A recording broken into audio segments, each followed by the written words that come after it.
Elle a élevé son chien comme sa fille. 20 ans plus tard, il est revenu pour lui sauver la vie. Bon retour et profiter de l'histoire. Nartine n'avait jamais été mère. Elle le désirait plus que tout. Mais la vie, avec ses détours, imprévisibles, ne lui avait jamais accordé cette chance. D'abord vinrent les fausses couches, puis la solitude après le départ de son mari, qui lui avait dit doucement « Peut-être n'étions-nous simplement pas destinés à ce genre de vie ». Elle ne s'était jamais remariée. Dans sa petite maison aux murs couverts de lierre, entourée de silence, Nartine s'asseyait souvent près de la fenêtre, les mains posées sur ses genoux, regardant le monde qui semblait défiler sans elle. Les rues de Lyon s'animaient sous ses yeux, mais elle restait en marge de cette agitation quotidienne. Les familles qui passaient devant sa maison lui rappelaient constamment ce qui lui manquait. Les rires d'enfants qui résonnaient dans le parc. Voisin était à la fois une mélodie douce et une piqûre douloureuse à son cœur. L'appartement qu'elle habitait dans le quartier de la Croix-Rousse était devenu à la fois son refuge et sa prison. Les murs, tapissés de photos jaunies et de souvenirs d'une vie qu'elle avait imaginée différente, semblaient se refermer sur elle un peu plus chaque jour. La lumière qui filtrait à travers les rideaux de dentelle éclairait un visage marqué par l'attente et la résignation. Jusqu'à cet après-midi pluvieux de 2005, quand quelque chose changea. Une boîte miaula, du moins c'est ce qu'elle crut entendre. Elle sortit et trouva un carton détrempé près de sa porte d'entrée. Mais ce n'était pas un chaton, c'était un petit chiot tremblant, brun et bourriffé, avec des yeux trop grands pour son visage. Il la regarda, la tête penchée, et quelque chose se brisa en elle. Elle l'appela Uobi. La pluie battante avait transformé les rues en rivières miniatures, et ce petit être abandonné grelottait, ses grands yeux implorants fixés sur elle. Sans hésiter, Nartine l'enveloppa dans son châle et le serra contre eux. Sa poitrine, sentant pour la première fois depuis des années la chaleur d'un autre être vivant contre son cœur. En rentrant dans son appartement, elle fut frappée par le contraste entre le silence habituel et les petits gémissements du chiot qui résonnaient maintenant dans chaque pièce. À partir de ce jour, Nartine cessa d'attendre l'arrivée d'un enfant. Elle déversa tout l'amour qu'elle avait économisé, des années de berceuse, d'étreintes jamais données, de repas jamais préparés, dans ce petit chien. Elle le nourrissait à la main, cousait de minuscules pulls, célébrait ses anniversaires avec des bougies et des petits gâteaux, adaptés au chien, bien sûr, et lui lisait même des histoires le soir. Elle transforma rapidement sa routine solitaire pour l'adapter à son nouveau compagnon. Les matins commençaient avec un rituel. Nartine préparait un petit bol de lait tiède qu'elle mélangeait avec de la nourriture spéciale pour chiots. Assise sur le sol de sa cuisine, elle observait Uobi manger, s'émerveillant de chaque mouvement, de chaque léchouille enthousiaste. Elle avait acheté un carnet où elle notait méticuleusement ses progrès, son poids, sa taille, ses petites habitudes, qui changeaient jour après jour. Les voisins remarquèrent rapidement le changement. Cette femme qu'ils croisaient à peine, toujours silencieuse et le regard baissé, souriait maintenant. Elle parlait, racontait les exploits de son petit protégé avec une fierté qui illuminait son visage. Certains hochaient la tête avec compassion, voyant dans cette relation un substitut pathétique à la maternité qu'elle n'avait jamais connue. D'autres, plus sensibles, reconnaissaient la transformation profonde qui s'opérait en elle. Le premier bain d'Uobi fut une aventure qui remplit l'appartement de rires et d'éclaboussures. Nartine avait préparé la salle de bain comme pour un bébé, serviettes douces, savon doux, température idéale. Le chiot se débattit d'abord, puis se laissa faire, fixant son regard confiant sur cette femme qui devenait son monde. En le séchant délicatement, Nartine lui chantonnait une berceuse que sa propre mère lui avait apprise. Une mélodie qu'elle avait gardée enfouie au fond d'elle, attendant un enfant qui ne viendrait jamais. Ils allaient partout ensemble. Le marché, le parc, même l'église. Uobi devint son ombre, son enfant, sa raison de se lever le matin. Les gens riaient. « Ce n'est qu'un chien », disait-il. Mais pour Nartine, Uobi n'était jamais juste quoi que ce soit. Il était sa famille. Les commerçants du quartier s'habituèrent à les voir arriver ensemble, Uobi trottinant fièrement à côté de sa maîtresse. Le boucher gardait toujours un petit morceau de viande pour lui. La boulangère avait créé un biscuit spécial qu'elle appelait en riant le petit Uobi. Et même le prêtre de l'église Saint-Polycarpe avait fini par accepter la présence discrète du chien pendant la messe dominicale. Chaque soir, il se promenait le long des quais de Saône. Nartine avait appris à reconnaître les expressions du hobby, ses préférences, ses humeurs. Elle lui parlait constamment, lui racontant sa journée, ses pensées, ses souvenirs. Au fil des mois, elle réalisa qu'elle partageait avec lui des histoires qu'elle n'avait jamais confiées à personne, pas même à son ex-mari. Des rêves d'enfance, des peines secrètes, des espoirs fragiles qu'elle osait à peine formuler. Pour le premier anniversaire du hobby, Nartine organisa une véritable fête. Elle invita les quelques voisins avec qui elle avait sympathisé grâce à lui. La table était décorée de ballons et de guirlandes. Un gâteau spécial pour chien trônait au centre, entouré de petits cadeaux soigneusement emballés. Certains invités échangèrent des regards amusés, mais tous furent touchés par la joie pure qui émanait de cette femme autrefois si effacée. Ce jour-là, Madame Leclerc, sa voisine de palier, une femme âgée au regard perçant, lui prit la main et lui dit simplement « Vous savez, Nartine, parfois la famille n'est pas celle qu'on attendait, mais celle qu'on trouve. Votre Uobi est chanceux de vous avoir. » Ces mots résonnèrent en elle, comme une validation de ce lien précieux qu'elle avait créé. La première fois qu'Uobi tomba malade, Nartine passa 3 nuits entières à son chevet. Une simple gastro-entérite canine, rien de grave selon le vétérinaire, mais pour elle, c'était une épreuve déchirante. Elle épongeait son front, le rassurait, lui administrait ses médicaments avec une précision d'infirmière. Lorsqu'il commença à se rétablir, elle pleura de soulagement, comprenant pleinement ce que signifiait aimer quelqu'un plus que soi-même. Avec le temps, Uobi développa sa propre personnalité, à la fois joueur et protecteur. Il avait cette façon de poser sa tête sur les genoux de Nartine quand elle semblait triste, comme s'il percevait ses émotions. Il savait exactement quand rester calme et quand l'encourager à sortir pour une promenade revigorante. Il était devenu son confident, son compagnon, son miroir. Si tu aimes l'histoire, tape 5 dans les commentaires et abonne-toi pour plus de vidéos comme celle-ci. Sinon, tape 0, cela m'aide à créer un contenu encore meilleur pour toi. On continue. Le monde que Nartine avait construit autour du hobby devint de plus en plus complexe. Elle tenait un album photo méticuleux, documentant chaque moment important de sa vie. Le premier jour à la plage, où il avait couru avec un mélange de terreur et d'excitation vers les vagues. Sa première rencontre avec la neige, durant l'hiver particulièrement rude de 2008, quand il avait sauté comme un cabri dans les flocons blancs qui recouvraient les pentes de la Croix-Rousse. Son expression perplexe face au feu d'artifice du 14 juillet, blotti contre elle, cherchant protection et réconfort. Chaque Noël était l'occasion de rituels élaborés. Nartine décorait un sapin en prenant soin de placer les ornements fragiles hors de portée de la queue enthousiaste du hobby. Elle lui achetait plusieurs cadeaux qu'elle emballait soigneusement, puis s'émerveillait de le voir déchirer le papier avec une joie contagieuse. Il y avait toujours un nouveau jouet, un collier, un plaid plus doux ou un coussin plus confortable. Pour ses propres anniversaires, autrefois passés dans la solitude, Nartine recevait maintenant des cartes de vœux signées d'une patte maladroite, aidée par les commerçants complices du quartier qui avaient adopté cette tradition touchante. Un jour, alors qu'elle promenait Uobi au parc de la Tête d'Or, un homme s'approcha d'eux. Gabriel était photographe amateur, spécialisé dans les portraits d'animaux et leurs maîtres. Séduit par le lien évident entre Nartine et son chien, il leur proposa une séance photo gratuite. « J'essaie de capturer des relations authentiques, » expliqua-t-il, « et celle que vous partagez est exceptionnelle. » Nartine accepta, flatté et intrigué. Les photos qui en résultèrent la bouleversèrent. Pour la première fois depuis des années, elle se vit à travers les yeux d'un autre, une femme épanouie, aimante, avec un visage illuminé par une tendresse profonde.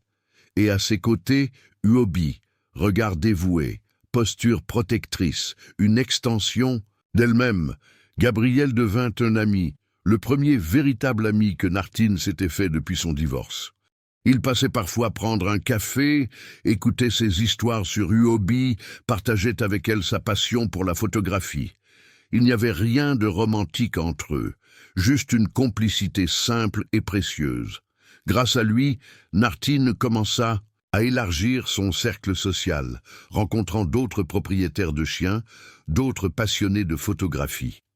Lorsque Gabrielle lui proposa d'exposer certaines de leurs photos dans une petite galerie du Vieux-Lyon, Nartine hésita. Se montrer, ainsi, exposer ce lien intime au regard des autres, lui semblait à la fois excitant et terrifiant. Mais Yobi, comme s'il comprenait l'importance de ce moment, posa sa patte sur sa main au moment même où elle allait refuser.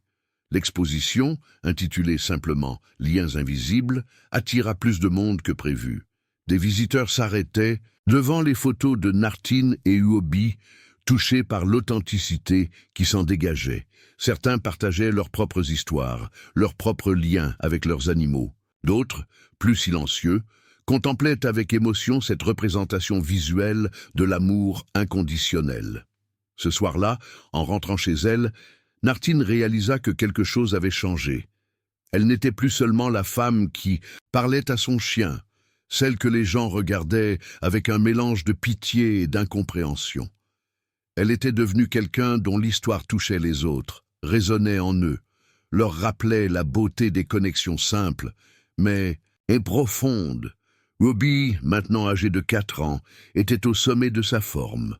Son pelage brun brillait de santé, ses yeux pétillaient d'intelligence. Il avait développé des routines précises, le réveil à 7 heures tapantes, avec un coup de museau affectueux.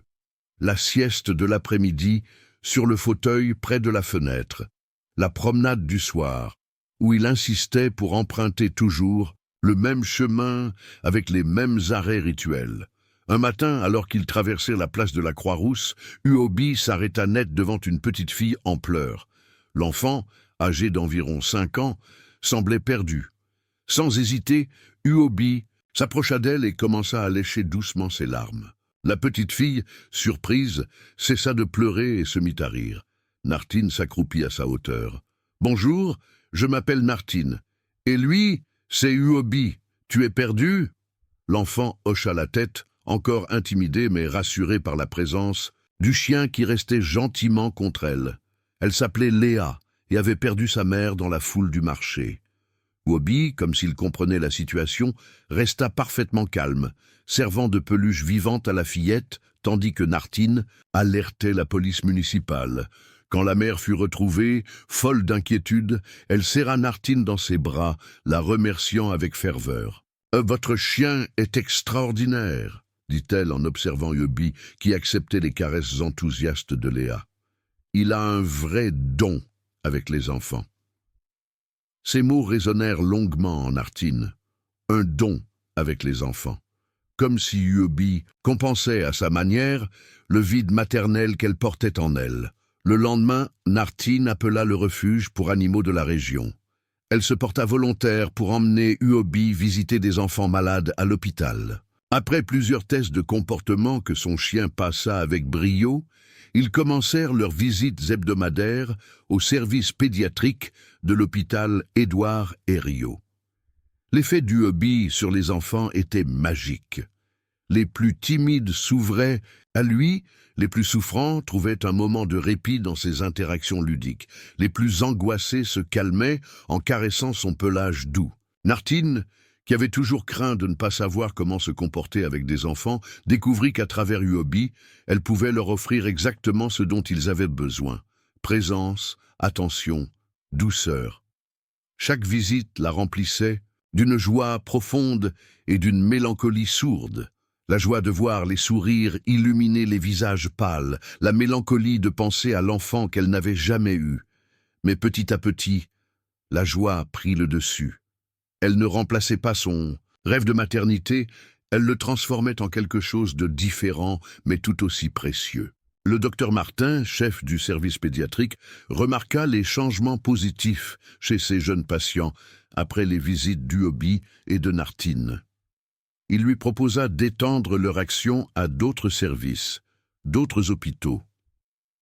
Bientôt, leur emploi, du temps se remplit de visites, d'ateliers, de rencontres. « Vous formez une équipe formidable », lui dit-il un jour, alors qu'ils observaient Uobi jouer doucement avec un enfant en rémission d'une leucémie. « Votre chien a peut-être été la meilleure thérapie que nous ayons pu offrir à certains de nos patients. » La vie de Nartine avait pris une direction qu'elle n'aurait jamais imaginée. À 50 ans, elle se sentait plus utile, plus connectée au monde qu'elle ne l'avait jamais été. Uobi, son compagnon indéfectible, avait transformé sa solitude en une existence riche de sens et de relations. Cependant, alors qu'elle déposait le couvert pour son dîner du soir, un vertige soudain la traversa. Sa vision se brouilla un instant, sa main trembla. Le verre qu'elle tenait lui échappa, se brisant sur le carrelage avec un bruit qui fit sursauter Uobi. « Ce n'est rien, mon chéri », le rassura-t-elle ramassant les morceaux. « Juste un peu de fatigue. » Mais au fond d'elle, une inquiétude sourde venait de s'installer. Les mots du médecin lors de sa dernière visite résonnaient dans sa tête. « Votre tension est un peu élevée, Madame Lambert. Nous devrons surveiller cela. » Plus tard cette nuit-là, alors qu'elle essayait de s'endormir, Uobi sauta sur le lit et se blottit contre elle, posant sa tête sur sa poitrine comme s'il écoutait son cœur. Nartine caressa son plage, songeant à la fragilité de leur bonheur, à l'inévitabilité du temps qui passe. « Que deviendras-tu si quelque chose m'arrive, mon Uobi » murmura-t-elle dans l'obscurité. Comme en réponse, il leva sa tête et la fixa de son regard profond, avant de lécher doucement sa joue. Ce geste simple sembla dire « Je serai toujours là ». Mais Nartine savait que la vie ne fonctionnait pas ainsi. Les chiens vivaient moins longtemps que les humains. Un jour, elle devrait lui dire adieu. Cette pensée lui serrait le cœur chaque fois qu'elle remarquait un nouveau poil blanc sur son museau, une légère raideur dans ses mouvements matinaux. Les années défilaient, marquées par les saisons qui transformaient Lyon, par les visites à l'hôpital qui rythmaient leur semaine, par les petits et grands moments de leur quotidien partagé. Dans le quartier, ils étaient devenus une institution, la femme et son chien, inséparables, familiers, rassurants dans leur constance. À l'approche des 10 ans d'Uobi, Nartine commença à remarquer ses premiers signes de vieillissement. Son pas se faisait parfois plus lent, il dormait plus longuement, sursautait moins au passage des oiseaux qu'il aimait tant poursuivre du regard. Le vétérinaire la rassurait. Uobi était en bonne santé pour son âge, rien d'inquiétant. Mais le cœur de Nartine se serrait à chaque petit changement. Un soir, alors qu'ils étaient blottis ensemble sur le canapé, Nartine lisait un livre, tandis qu'Uobi somnolait contre elle. Soudain, il releva la tête, les oreilles dressées, comme percevant un bruit que Nartine n'entendait pas. Il fixa l'obscurité, au fond de la pièce, puis poussa un petit gémissement étrange. « Qu'y a-t-il, mon cœur » demanda Nartine, soudain inquiète. Uobi se tourna vers elle, et pendant un instant, elle aurait juré voir une tristesse profonde, presque humaine, dans son regard. Puis, il se leva, fit 3 tours sur lui-même et se recoucha, cette fois avec sa tête posée directement sur le cœur de Nartine. Cette nuit-là, Nartine eut du mal à trouver le sommeil.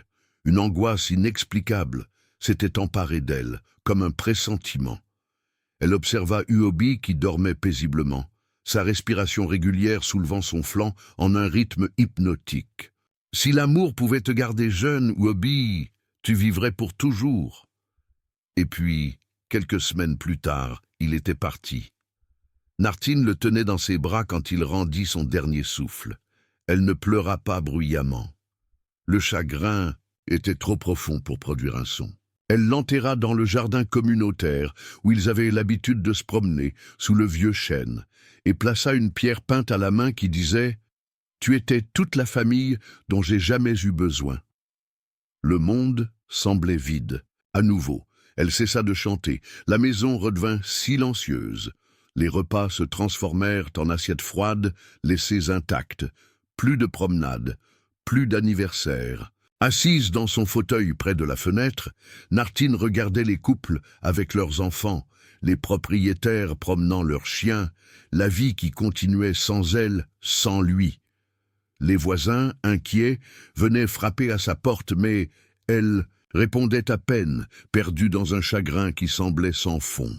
Gabriel, son ami photographe, tenta de la sortir de cette torpeur. Il lui apporta les photos du hobby, les souvenirs lumineux de leur vie ensemble, espérant raviver l'étincelle dans ses yeux. Mais ces images ne faisaient qu'accentuer l'absence, rendre le vide plus cruel encore. « Tu ne comprends pas », lui dit-elle doucement. « Ce n'était pas juste un chien. C'était mon enfant. » Gabriel hocha la tête, impuissant face à cette douleur qu'il ne pouvait apaiser. Il continua néanmoins à venir régulièrement, s'assurant qu'elle mangeait, qu'elle prenait ses médicaments pour sa tension qui, depuis le départ du hobby, était devenue plus instable. Parfois, la nuit, Nartine croyait entendre le cliquetis familier des griffes du hobby sur le parquet, ou sentir le poids rassurant de son corps au pied du lit. Dans ces moments-là, son cœur s'emballait. Elle tendait l'oreille, scrutait l'obscurité, avant que la réalité ne la frappe à nouveau, cruelle et définitive. Le docteur Martin l'appela plusieurs fois, s'inquiétant de son absence aux visites hospitalières qui avaient tant apporté aux enfants. Il lui proposa même de venir avec un autre chien de thérapie, mais Nartine refusa. L'idée de marcher à côté d'un chien qui ne serait pas eu hobby lui semblait une trahison insupportable. Dans sa petite cuisine, elle gardait encore le bol du hobby, son jouet préféré, une vieille balle à moitié mâchée qu'elle n'avait pas eu le cœur de jeter. Son collier, avec ses médailles qui tintaient doucement, était accroché près de la porte, comme s'il allait revenir d'un instant à l'autre pour sa promenade. Les mois passaient, puis les années, sans que la douleur ne s'atténue vraiment. Elle apprit à vivre avec, à la porter comme on porte un vêtement trop lourd qu'on ne peut retirer. Elle reprit certaines habitudes, recommença à saluer les voisins, à faire ses courses, mais une partie d'elle semblait être restée sous ce vieux chêne, enterré avec son compagnon. As-tu déjà perdu un être cher, humain ou animal, et senti que quelque chose en toi était parti avec lui? Partage ton expérience dans les commentaires. Nous sommes là pour nous soutenir mutuellement. 20 ans s'étaient écoulés depuis. Hobby était arrivé à sa porte et maintenant, il n'y avait que le silence à nouveau. Nartine avait vieilli. Ses cheveux, autrefois châtains, étaient devenus entièrement blancs. Son visage s'était creusé de rides profondes, témoins des sourires passés et des larmes versées. À 70 ans, elle vivait toujours dans le même appartement de la Croix-Rousse, fidèle à ses souvenirs, à la présence invisible qui habitait encore ses murs. Le quartier avait changé autour d'elle. De nouveaux commerces avaient ouvert, de nouveaux voisins s'étaient installés. Les enfants qu'elle avait vus grandir étaient maintenant adultes, certains avec leurs propres enfants. Gabriel, son ami photographe, avait déménagé dans le sud pour sa retraite, mais il s'appelait encore régulièrement. Il s'inquiétait pour elle, pour sa santé fragile, pour sa solitude. « Tu devrais peut-être envisager une résidence où tu serais entouré », lui suggérait-il parfois. Mais Nartine refusait catégoriquement. Comment pourrait-elle quitter cet endroit imprégné de souvenirs du hobby? Comment abandonner le jardin où il reposait, sous ce chêne qui avait grandi fort et majestueux, nourri par son amour? Sa routine était simple, presque monastique. Le matin, elle préparait son café, qu'elle buvait en feuilletant les albums photos du hobby. L'après-midi, si le temps le permettait, elle marchait jusqu'au jardin communautaire pour s'asseoir près de sa tombe, lui racontant les petits événements de sa journée, les nouvelles du quartier, les souvenirs qui ressurgissaient. Elle avait repris, depuis quelques années, ses visites à l'hôpital, mais d'une manière différente.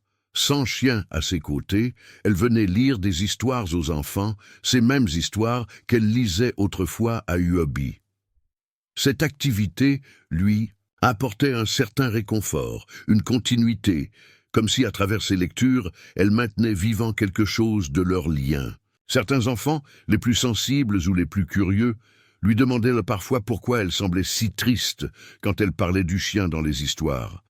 Nartine leur racontait alors Hobby, son compagnon, son enfant à fourrure.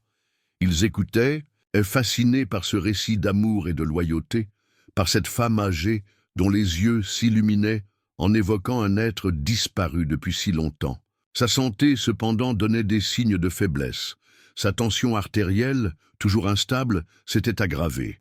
Des étourdissements la surprenaient parfois, l'obligeant à s'asseoir où qu'elle se trouve. Son médecin l'avait mise en garde, lui prescrivant des médicaments qu'elle prenait avec une régularité approximative, plus par obligation que par réel souci de se préserver. Un soir de printemps, alors que les cerisiers en fleurs embaumaient l'air de Lyon, Nartine rentra chez elle après une journée à l'hôpital. Elle se sentait particulièrement fatiguée, mais étrangement sereine. Dans sa boîte aux lettres, elle trouva une carte postale de Gabriel, avec une photo de la mer Méditerranée et ces simples mots.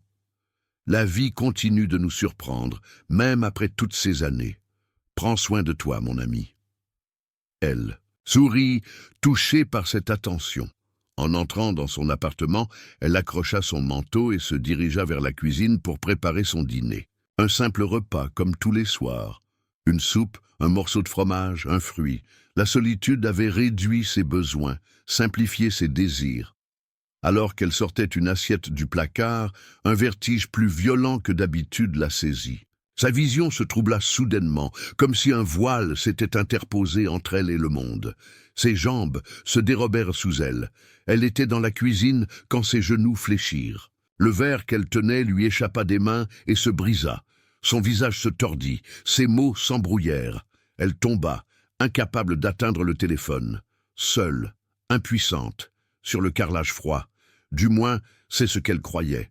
À 2h13 du matin, une voisine d'en face entendit des aboiements forts et frénétiques, mais il n'y avait pas de chien. Les aboiements ne cessaient pas. Ils résonnaient et faisaient écho à travers le jardin vide. Perplexe, la voisine traversa la rue, pensant qu'un chien errant s'était peut-être introduit dans le jardin. Mais lorsqu'elle atteignit le perron de Nartine, quand ses genoux fléchirent, le verre qu'elle tenait lui échappa des mains et se brisa. Son visage se tordit, ses mots s'embrouillèrent. Elle tomba, incapable d'atteindre le téléphone.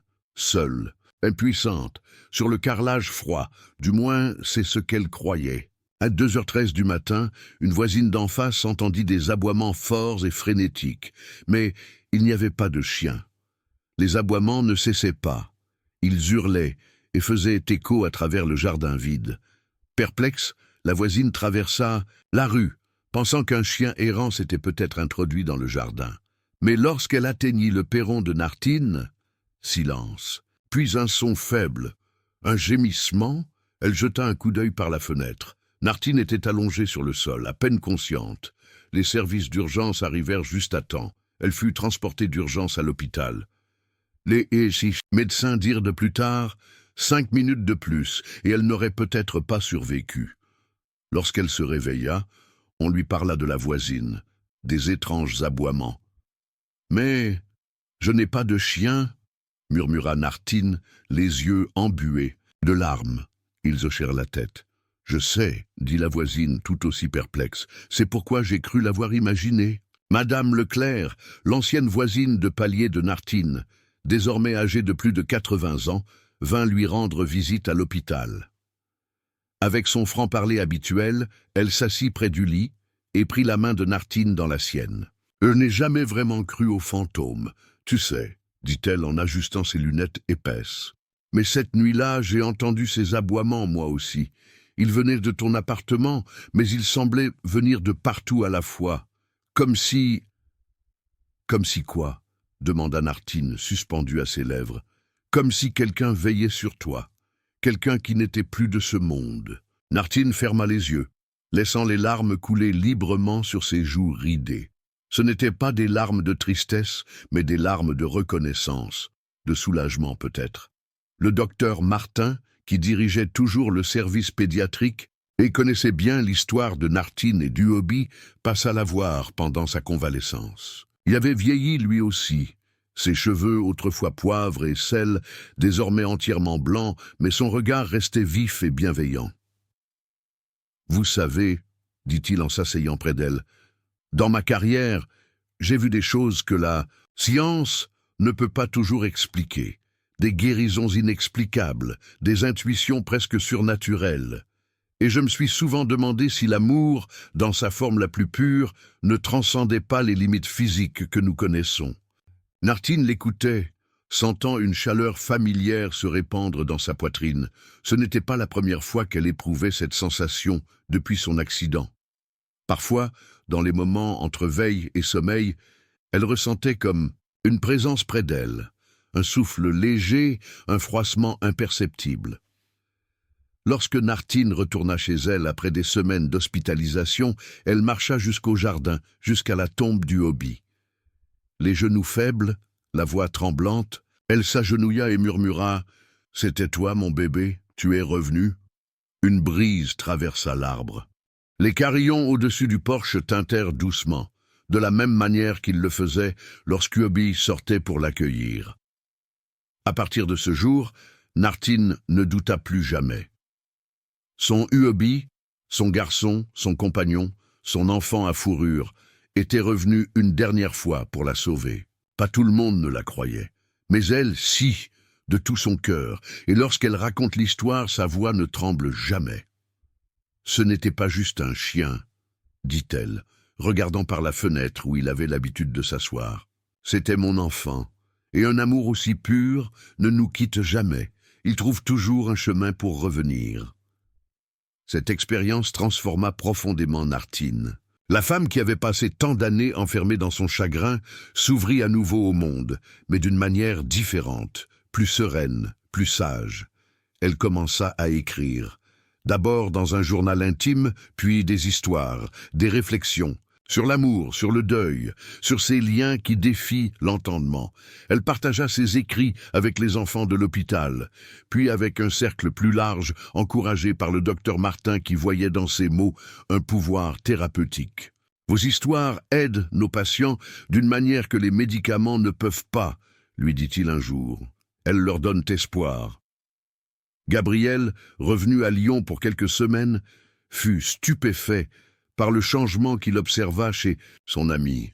Nartine avait toujours cette douceur mélancolique qui la caractérisait, mais son regard brillait d'une lumière nouvelle, comme si elle détenait un secret précieux.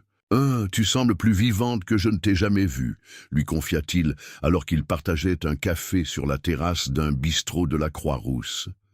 Nartine sourit, regardant au loin les collines qui entouraient Lyon, baignées dans la lumière dorée du soleil couchant. « Je crois que j'ai enfin compris quelque chose, » répondit-elle simplement. « Aimer, c'est accepter que rien ne nous appartient vraiment, pas même ceux qu'on chérit le plus. Mais c'est aussi savoir que l'amour véritable ne meurt jamais.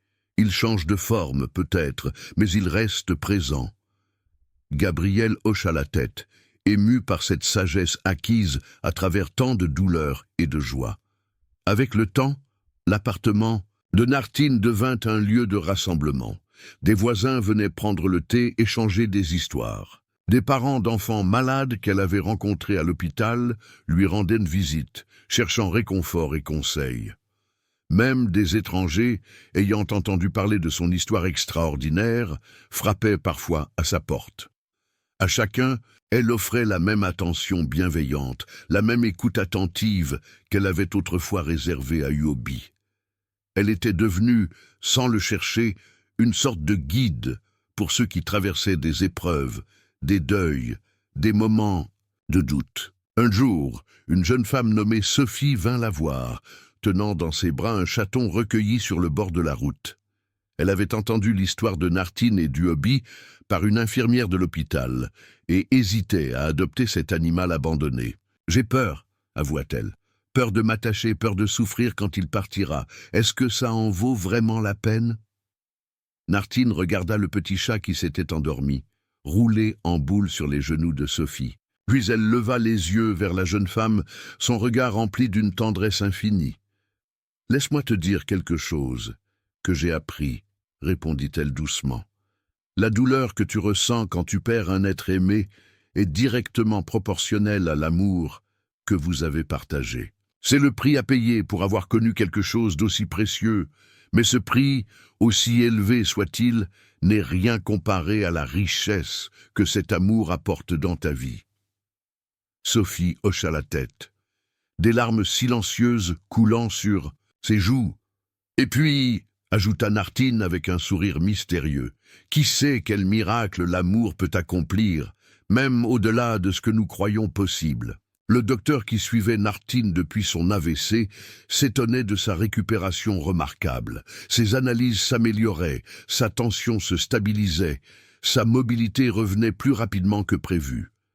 Même sa mémoire, que l'accident aurait pu affecter, restait intacte, vive, précise. « C'est presque miraculeux, » commenta-t-il lors d'une visite de contrôle. « Vous avez une force intérieure exceptionnelle, Madame Lambert. » Nartine sourit sans répondre. Elle savait que cette force ne venait pas uniquement d'elle. Chaque matin, en se réveillant, elle sentait cette présence rassurante, ce souffle léger qui l'accompagnait. Chaque soir, en s'endormant, elle murmurait, dans l'obscurité, « Bonne nuit, mon Niobe. Merci d'être encore là. » Parfois, les autres patients de l'hôpital ou les visiteurs remarquaient ses étranges habitudes. Cette façon qu'elle avait de garder une place vide à côté d'elle, sur le banc du parc, ces conversations à voix basse qu'elle semblait avoir avec le vide, ces sourires soudains sans raison apparente. Certains la croyaient simplement excentrique, d'autres supposaient que l'âge affectait son esprit. Mais ceux qui la connaissaient vraiment, ceux qui avaient partagé son histoire, savaient. Ils reconnaissaient dans ses gestes la continuation d'un lien que ni le temps ni la mort n'avaient pu briser. Qu'adviendrait-il quand elle rejoindra finalement Uobi de l'autre côté? Cette question, Nartine se la posait souvent, sans crainte, presque avec impatience. Elle imaginait des retrouvailles joyeuses, des courses folles dans des prairies sans fin, des siestes paisibles sous des arbres éternels. En attendant ce jour, elle vivait pleinement chaque instant, savourant la deuxième chance qui lui avait été offerte, consciente du miracle quotidien que représentait chaque lever de soleil, chaque conversation, chaque souffle. Un soir d'été, alors que le crépuscule enveloppait Lyon dans une lumière violette et or, Nartine s'assit sur son balcon, un livre ouvert sur ses genoux. La brise tiède de juillet faisait doucement danser les rideaux derrière elle. Dans la rue en contrebas, des enfants jouaient, leur rire montant jusqu'à elle comme une musique joyeuse. Soudain, elle sentit quelque chose effleurer sa main. Une sensation si légère qu'elle aurait pu l'imaginer. Mais elle savait. Elle sourit, les yeux fermés, savourant ce contact éphémère. « Je sais que tu es là, » murmura-t-elle. « Tu as toujours été là. » Le vent se leva légèrement, faisant teinter les carillons suspendus au balcon. Un tintement familier, rythmique, presque comme une réponse. Nartine ouvrit les yeux et regarda le ciel qui s'assombrissait, où les premières étoiles commençaient à apparaître. Elle n'avait plus peur de l'avenir, ni regret du passé. Elle avait trouvé une paix que peu de gens connaissent, cette certitude profonde que l'amour, dans sa forme la plus pure, transcende toutes les frontières que nous croyons infranchissables. Et si quelqu'un lui demandait si elle croyait vraiment qu'Uobi était revenu cette nuit-là, si ce n'était pas simplement une coïncidence, un chien errant au bon moment, ou même une hallucination due à son état critique, Nartine répondait toujours la même chose, avec un sourire serein. Certaines vérités ne peuvent être prouvées. Elles doivent simplement être vécues, et celles-là sont souvent les plus importantes. Vers la fin de sa vie, quand son corps commença à faiblir davantage, Nartine restait sereine. Ses journées s'écoulaient doucement, rythmées par les visites des amis, les conversations avec les enfants de l'hôpital, via des appels vidéo, les promenades de plus en plus courtes dans le jardin communautaire. Elle continuait d'écrire, ses mains à présent noueuses et tremblantes, traçant des mots sur le papier avec une détermination tranquille. Ces histoires, recueillies dans un petit livre auto-édité, circulaient de main en main dans le quartier, dans les hôpitaux, jusque dans d'autres villes parfois. Des contes pour ceux qui ont perdu et pourtant trouvé, disait le titre, énigmatique pour certains, profondément évocateur pour d'autres. Parfois, assise près de la fenêtre, Nartine observait une mère et son enfant qui jouaient dans le parc, ou un propriétaire et son chien qui se promenaient main dans la laisse, et son cœur se gonflait d'une émotion qu'elle ne cherchait plus à nommer. Était-ce de la nostalgie, de la gratitude, de l'émerveillement devant ces liens invisibles qui tissent la trame de nos vies? Un peu de tout cela, peut-être. Que sera-t-il révélé lorsque les portes entre les mondes s'entr'ouvriront, lorsque le temps sera accompli? Cette question, Nartine n'y pensait plus avec angoisse, mais avec une curiosité paisible, comme on attend une retrouvaille longtemps différée. Le miracle qui avait transformé sa vie n'était pas seulement le retour inexplicable du hobby cette nuit fatidique. Le véritable miracle était ce qu'il lui avait enseigné tout au long de leur vie commune et au-delà, que l'amour véritable ne connaît pas de limite, qu'il trouve toujours un chemin, parfois de la manière la plus inattendue. Et alors que le monde continuait de tourner autour d'elle, que les saisons se succédaient, que Lyon changeait imperceptiblement jour après jour, Nartine gardait au fond d'elle cette certitude lumineuse qui éclairait ses jours et apaisait ses nuits. Son histoire, partagée à demi-mot avec ceux qui voulaient bien l'entendre, était devenue une sorte de légende urbaine dans le quartier de la Croix-Rousse. Certains la racontaient avec scepticisme, d'autres avec une foi inébranlable. Peu importait au fond. La vérité résidait dans les yeux brillants de Nartine lorsqu'elle parlait du hobby, dans ce sourire mystérieux qui illuminait son visage quand elle semblait percevoir quelque chose que les autres ne voyaient pas. Un jour d'automne particulièrement doux, alors que les feuilles dorées tourbillonnaient dans les rues de Lyon, Nartine reçut la visite d'une jeune journaliste qui préparait un reportage sur les relations entre humains et animaux. Elle avait entendu parler de son histoire et souhaitait l'interviewer. « Beaucoup de gens considèrent leurs animaux comme des membres de leur famille, » commença la journaliste. « Mais votre histoire va plus loin. Vous dites qu'Hobby est revenu pour vous sauver, 20 ans après sa mort. Comment expliquez-vous cela ?» Nartine sourit, ce sourire serein qui intriguait tant ceux qui la rencontraient pour la première fois. « Je ne l'explique pas, » répondit-elle simplement. « Je le vis. » La journaliste fronça les sourcils, décontenancée par cette réponse. Elle tenta une approche différente. « Mais scientifiquement parlant, comment est-ce possible ? Ne pensez-vous pas qu'il pourrait s'agir d'une coïncidence, ou peut-être d'une manifestation de votre subconscient dans un moment de crise ?» Nartine regarda par la fenêtre, où les branches du platane dansaient doucement dans la brise. Puis elle se tourna vers la jeune femme, son regard rempli d'une douceur infinie. « Vous savez, il y a des choses que la science ne peut pas mesurer, des choses que les mots ne peuvent pas contenir. Ce que je sais, c'est que l'amour que j'ai partagé avec Hobby était réel, plus réel que tout ce que j'ai connu. Et je crois que ce genre d'amour ne s'arrête pas simplement parce que nos corps cessent de fonctionner. Il trouve d'autres chemins, d'autres formes. » Elle fit une pause, cherchant ses mots, puis ajouta « Quand on a vraiment aimé quelqu'un, cet amour devient une partie de l'univers. Il ne peut pas disparaître, il peut seulement se transformer. » Malgré son scepticisme initial, la journaliste fut touchée par la sincérité tranquille de Nartine.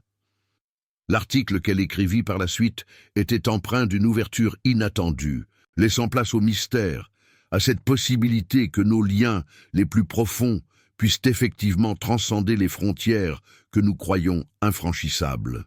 Après cette interview, d'autres personnes vinrent voir Nartine, cherchant réconfort, espoir ou simplement une oreille attentive. À chacun, elle offrait non pas des réponses toutes faites, mais cette présence bienveillante qui permettait à leur propre vérité d'émerger. « Le plus grand cadeau qu'Hobby m'ait fait, » confiait-elle souvent, « n'est pas seulement de m'avoir sauvé la vie cette nuit-là, c'est de m'avoir appris à aimer sans condition, à être pleinement présente pour ceux qui croisent mon chemin. » Cette leçon, Nartine la vivait chaque jour. Malgré son corps vieillissant, elle continuait à visiter l'hôpital, à participer aux activités du quartier, à tenir sa porte ouverte pour quiconque avait besoin d'un moment de paix. Qu'adviendra-t-il de sa maison une fois qu'elle sera partie? Cette question la préoccupait parfois non par attachement matériel, mais parce que ces murs avaient été témoins de tant d'amour, de tant de moments précieux avec Uobi. Un jour, elle prit une décision. Elle contacta une association qui formait des chiens d'assistance pour personnes handicapées et leur fit don de sa maison, à condition qu'elle devienne un lieu de formation et de repos pour ces chiens et leurs futurs propriétaires. Ce serait une belle continuité, expliqua-t-elle à Gabriel qui l'avait aidée dans ses démarches. Cette maison a toujours été remplie d'amour entre humains et chiens. Elle continuera de l'être. Que va-t-il arriver maintenant? Quel tournant va prendre l'histoire de Nartine alors qu'elle approche du crépuscule de sa vie? Les médecins s'inquiètent de son cœur qui faiblit, mais elle-même reste sereine, presque impatiente. Les saisons continuaient leur ronde immuable. Nartine fêta son 75e anniversaire entouré d'amis, de voisins, d'enfants de l'hôpital qui avaient grandi, certains devenus parents à leur tour. Ce fut une journée lumineuse, emplie de rires, de musique, de souvenirs partagés. Le soir venu, quand tous furent partis, elle s'assit sur son balcon dans la douceur de cette soirée d'été, écoutant les bruits familiers de son quartier qui s'endormait. Elle ferma les yeux, savourant ce moment suspendu entre jour et nuit, entre passé et futur. « Je crois que je suis prête », murmura-t-elle dans le crépuscule. À qui parlait-elle? Peut-être à Uobi, peut-être à elle-même, peut-être simplement à l'univers qui l'entourait. Cette nuit-là, Nartine s'endormit paisiblement, un léger sourire aux lèvres. Et dans ses rêves, ou peut-être au-delà des rêves, elle vit un chien courir vers elle, jeune à nouveau, vibrant d'énergie, ses yeux brillants de cette lumière qu'elle n'avait jamais oubliée. Lorsque l'aube se leva sur Lyon, baignant les toits de la Croix-Rousse dans une lumière dorée, Nartine était partie, aussi doucement qu'une feuille se détache de l'arbre en automne. On la trouva dans son lit, sereine, son visage empreint d'une paix profonde, comme si elle avait enfin rejoint celui qu'elle avait tant attendu. Sur sa table de chevet, on découvrit une lettre adressée à tous ceux qu'elle avait aimés.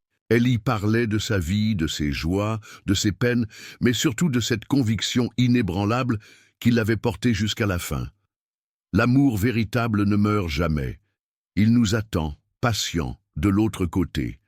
Et quand viendra notre tour de traversée, nous comprendrons enfin que la séparation n'était qu'une illusion.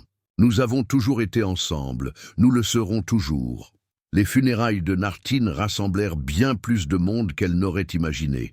Des gens venus de tous horizons, unis par l'impact qu'elle avait eu sur leur vie.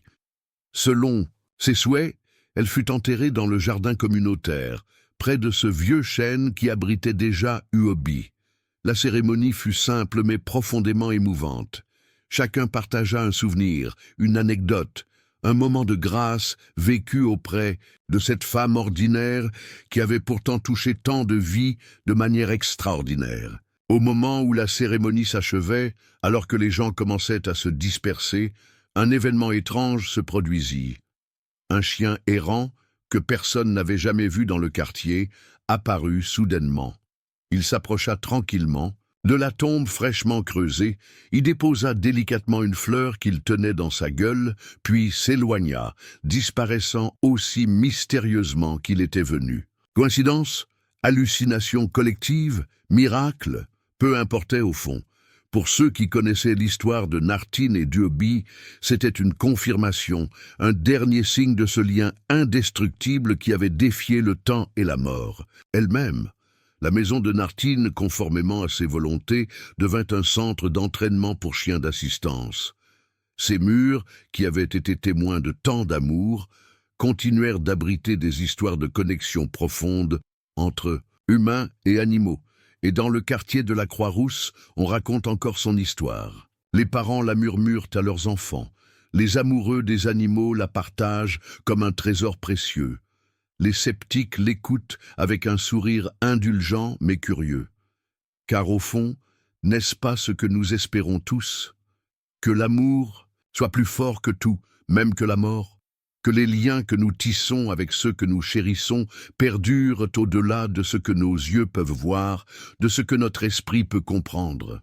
L'histoire de Nartine et d'Uobi nous rappelle que la vie est pleine de mystères que nous ne pouvons pas expliquer, mais que nous pouvons choisir de vivre avec émerveillement plutôt qu'avec doute. Que parfois, les miracles se produisent dans les moments les plus ordinaires, les plus inattendus, et que l'amour, dans sa forme la plus pure, peut accomplir ce qui semble impossible. Alors, la prochaine fois que vous entendrez un aboiement inattendu dans la nuit, que vous ressentirez une présence inexplicable à vos côtés, ou que votre cœur sera soudain empli d'une chaleur sans raison apparente, souvenez-vous de Nartine et d'Uobi, et peut-être, juste peut-être, sourirez-vous en songeant au mystère de l'amour qui nous entoure, invisible mais toujours présent. Félicitations. Tape 9 dans les commentaires pour me montrer que tu es resté jusqu'à la fin, avec moi. Merci d'avoir regardé et à demain pour une nouvelle histoire sur cette même chaîne.